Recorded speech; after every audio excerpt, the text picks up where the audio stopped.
And the current terrorist escalation against Syria is part of Western plans to divide the Middle East region, fragment its countries, and redraw the maps of the area in accordance with the ambitions and interests of the West. Let's take a look at the following report.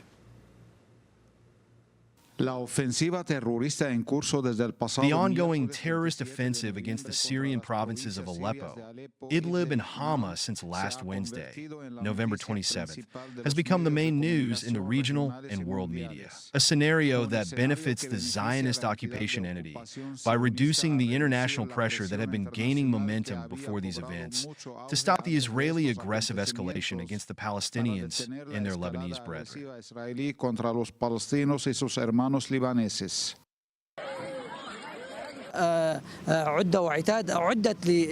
terrorists were trained and equipped with advanced warfare devices to fulfill the plans of Western and Zionist intelligence services to attack Aleppo,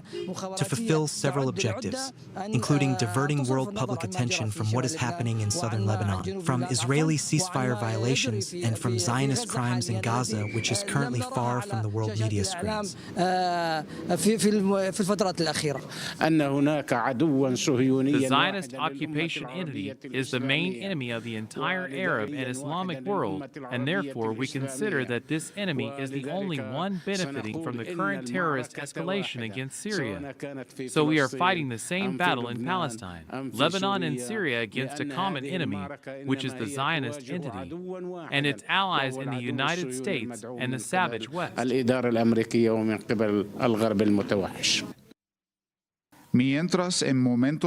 At a time when many countries around the world are expressing their strong condemnation and rejection of the terrorist attacks on Syrian soil, the United Nations and its Security Council remain silent and inactive, an attitude that the Syrian government and people and their allies denounce as proof of the submission of these international organizations to the will of Washington and its plans against Syria and the entire region.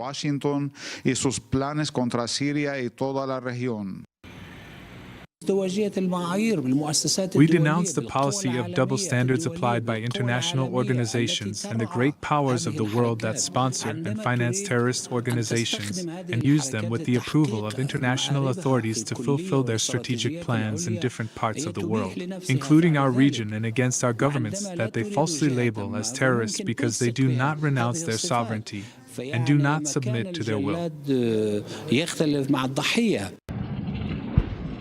In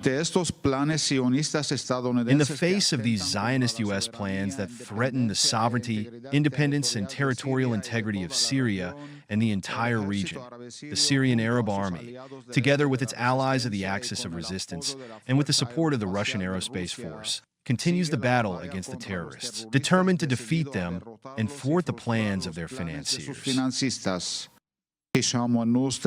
Damascus, Syria.